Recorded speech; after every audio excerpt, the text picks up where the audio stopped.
book arrived in the post on Monday morning, and by nightfall I was submerged in an avalanche of memories. The mess of guilt and shame lying about me like discarded wrapping paper on Christmas morning. Jo had chosen to send me a newly published collection of Laurie Lee's writings, Village Christmas and Other Notes on the English Year, and she had neatly written an inscription for me inside the front cover. It was typically thoughtful of Jo.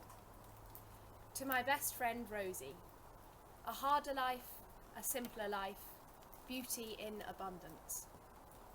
Much love, Jo. Jo's inscription was right, and it was wrong. Yes, we had beauty in abundancy. We were in our ascendancy, urged on by the billowing lines of our flexuous bodies into new empires of possibility. Boys were mesmerised, and like the provocative pain of pins and needles beneath our skin, we felt the burgeoning force of the power we could yield in a glance, a word, a movement. We just didn't understand how gently we ought to have held that power, how careful we should have been to avoid the haunting recollections of betrayal that now bloat my thoughts.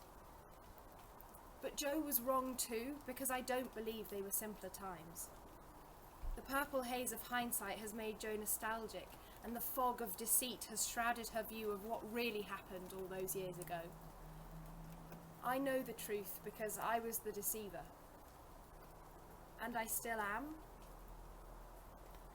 During our O-level years, our friendship had intensified over Cider with Rosie, which we were studying in English and both adored. Lee's poetic prose smudged our belief that reading was a waste of time, and once we had discovered that both our names appeared in his story, we gave ourselves completely to the pearls we could find within the covers of books, especially the passages that in any other context would have been forbidden to us. I remember the day we read First Bite at the Apple, that chapter that teased us with the first faint musks of sex. Our names were the same as those of Laurie's intimate shepherdesses, who ushered him into his sexual awakening. We were in class, and Miss Trinder had wisely chosen to do the day's reading out loud herself. With a sensitivity that belied her stern exterior, she was sparing a poor adolescent's blushes when the inevitable sniggering and whispering began at the mention of any illicitly scented word. So quiet was Jo always, so timorous yet eager to please, that she was the one I chose first, began Miss Trinder. I caught Jo's eye and raised my eyebrows. We both smiled. Later, after school, we walked home together, and in my bedroom we read the chapter again, mocking one another with Lee's phrases. "I have a cool face, speechless grace and secretive prettiness," said Jo. "But your body is pale and milk green," I giggled. "You just spread it out naked for him to explore. You harlot!" We both screamed. "You're the tart," jeered Jo. "Provocative Rosie, devious and sly. You've got sharp salts of wickedness on you." My body flickered with lightning, I said with mock proudness, "and I was even prettier than Betty Gleed." "Yes, but I bet you that Betty Gleed had big ears and sticking out teeth." We howled with laughter. But it was another of his expressions, one neither of us mentioned that day, that would come to define me and now torment me. Her eyes were full of stings, and the stings that filled my eyes were ones of jealousy and spite. When I look back now, I realise that Jo and I became Laurie Lee's Jo and Rosie. Jo, timorous and acquiescent, me, devious and sly. Would it have happened anyway? Or did he influence us with his words? I don't know, but perhaps Lee's Rosie filled my teenage brain with a dangerous sense of destiny. You see, I stole a boy from Jo because I wanted to be the seductive Rosie under the wagon of grass. She seemed so sophisticated, so worldly, so free, and I knew I had the capacity for such things. Jo had a boy and I did not, and that was not fair. I wanted to be the one who was desired, the one with the power to manipulate those poor, bewildered creatures disoriented by the first flood of lust. I wanted a boy to be grateful to me, and to live immortally in his memory, to be glorified, just like the eternal Rosie Burdock. I have never told Jo what I did. partly through shame, and I think partly because I feared losing her. I guess I have always needed her more than I had realised when I risked our friendship by luring her first love from her with half a bottle of cider and a sting in my eye. Joe and Robert became something more than classmates at a party in Catherine Parnell's house. Catherine's dad was the local bank manager, and his groomed wife, 4 daughters, grand house and manicured grounds all seemed to have been acquired principally to remind the neighbours of his social standing. I was sitting on a deep, soft sofa with John Hepworth, a maths genius and social incompetent, but one with a surprisingly good taste in music, and we were analysing each of the tracks on Pink Floyd's Delicate Sound of Thunder. We had reached Wish You Were Here when I spotted Joe walk from the kitchen, followed by Robert, and head through the patio doors into the garden. I can still remember the prickle of jealousy I felt, bristling and piercing like a handful of brambles. John kept talking, but I had slipped away into a dark, covetous chamber. At school the following day, Joe was coy about what had happened in the garden. We got to know one another a little better, she said. We wanted somewhere quiet. She giggled nervously. So, did you, let him touch you? I asked breathlessly. A bit, she said, and then the bell went, but I knew she was not going to tell me more, and I resented her for it.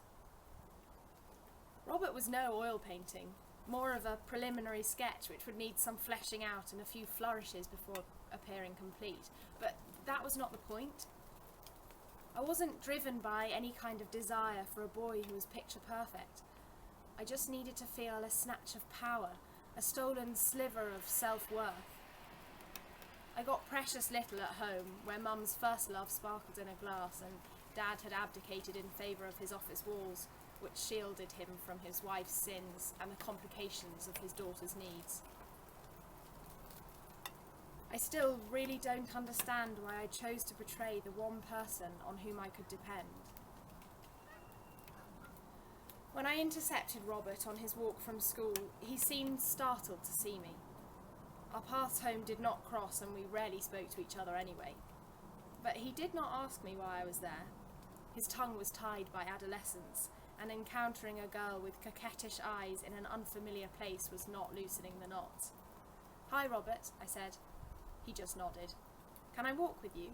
I asked. He nodded again, but he looked as timid as a wild animal whose solitary grazing spot has been invaded by a predator. Paralysis was setting in, and I had to find something that would relax the poor boy. I needed to tame him, not trap and torture the helpless soul. "I wondered if you would be able to help me with our English homework," I said. "Joe said you know a lot about Laurie Lee." I'm not sure if it was the mention of Joe or Laurie Lee, but one of them was the substance that congealed the shifting sand beneath his feet. "What are you stuck on?" he said, and all of a sudden we were walking together, rather than me trailing lasciviously in his wake. By the time we reached the back lane, we were deep in conversation about Lee's relationship with women. In a gap amongst the blackberry bushes, I jumped up onto the wooden gate to the field with calculated unself-consciousness. Robert stood facing me, and I could sense his eyes were taking me in. I took the cider from my bag, unscrewed the bottle top, and took a swig, like I had done it all before. I handed it to Robert, and he drank too as I swung my legs over the top of the gate and dropped into the field. "Come on," I said, and ran across the scrubbed land, disappearing behind one of the large round hay bales, which were scattered across the field like a giant's discarded reels of cotton. I flung my bag down and sat against the hay, catching my breath and giggling. Robert caught me up. I knew he would. As he slumped next to me, a strand of hair fell across my face, and I gently blew it away. It slipped from its place again, and so I hooked it behind my ear as I turned my body towards Robert, drawing him in with a silken thread of desire. We drank more. Then I reached out to smooth away the creases in his coating of unease, and I could feel the wings of butterflies fluttering beneath his skin. The bed of hay crackled and snapped, and the dusty veil of sinking air felt like it was on the verge of catching alight. I tugged, and Robert plummeted, and then I caught him and held him softly until all his thoughts of Joe had melted away like snowflakes caught on a warm breeze. I threaded pieces of straw into his hair, and then I touched his lips, still moist from my kisses. His eyes were glazed with the sheen of a new world, and I knew I had completed what I set out to do. We wandered home in satiated silence. When I let go of his hand, I said, "See you, Robert." He just nodded and smiled. Those were the last words I ever said to him. Our final days of school were spent as if nothing had happened. We passed in the corridor and did not even make eye contact. Perhaps we had both found what we had been looking for. Whatever that was lost its sweetness, for me at least, as the days, then weeks, then years rolled by. I was filled with regret. Jo cried when she told me that Robert had gone cool on her, and I told her that he was mad and she should not waste another thought on him. His loss, I said, but really, it was mine. I lost an unblemished past, and no amount of citing my immaturity to excuse myself has ever been able to restore my peace of mind. Rosie Burdock seduced me, as she did Laurie, and now it seems I can never leave the trap she laid for me. After our exams, I decided I had had enough of Laurie Lee. I promised myself never to read his work again, and now here I am with a collection of his writings, loaded with an expectation from Jo that I will read them and then talk about them. I will steel myself. The truth is always an option, but too much time has passed. Perhaps the truth would set me free, but would it do the same for Jo? I doubt it. The past was more complicated than she thinks. The present is complicated enough. So I will read the book and I will analyse it with Jo, and my guilt will deepen about a frivolous teenage entanglement that has no business in staring me still.